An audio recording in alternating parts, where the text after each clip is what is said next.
Hi, I'm going to talk to you today about playing high on marijuana as an actor. Just kidding. There's something we find amusing about the use of marijuana. So if you're playing the condition as an actor, be aware that it will tend to slant towards the comedic.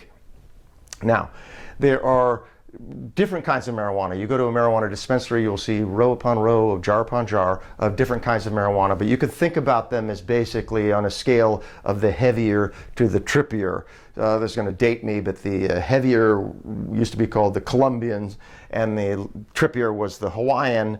The Colombian type, heavier types of marijuana create more of a soporific effect, more sleep-inducing, make slits your dry eyes and dry up your mouth, and especially make you seem like you're looking through gauze at the world.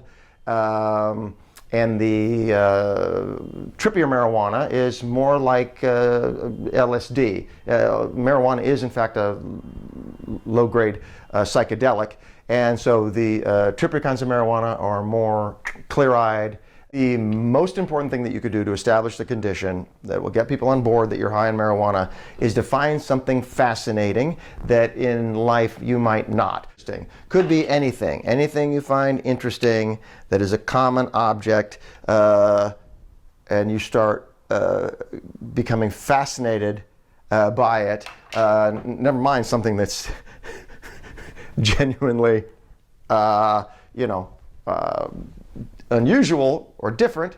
So if you find these things delightful and interesting and fascinating, we will think you're high. It's as if you have walked into a store that sells whatever your favorite kind of hobby is, tropical fish or needlepoint, or I was just in a craft store up in Pasadena, and I imagine if you'd taken a camera around and watched me, at times I looked like I was high looking at the little curios of indigenous people's craft work, from around the world.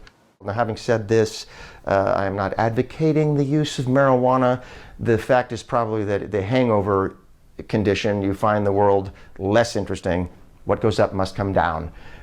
So if you're going to play the hangover from a marijuana high, it may be that you're more irritable, that you find the world duller in some way. But when you're high, the simplest things, even yourself, your own mechanism, it's not just the cartoon that's funny, it's that you find it funny is funny. And this brings me to the issue of whether you're a habitual user or a new user or an infrequent user. The infrequent user will have more of that delight, more laughing at their own idiocy that they thought they put their thing down over here when in fact it's over here.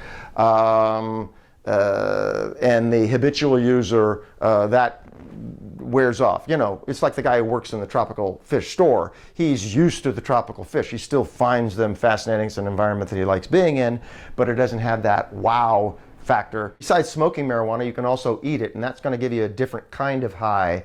It activates in the system in a different way and creates a much more trippy, intense kind of experience. So people who have had no problem smoking it can have actual panic attacks because it activates so strongly that psychedelic effect. Now, that psychedelic effect can create a kind of distance. There's a feeling of separateness. So it can make someone self-conscious, like you've walked into a party and you don't know anybody, because there is this separateness. You are on your own, experiencing the world. So in doing marijuana, things might have become softened in a certain way.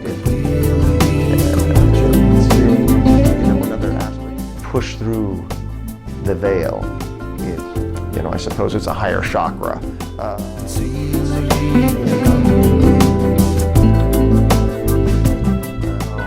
Aspiring to stay on that level of beauty.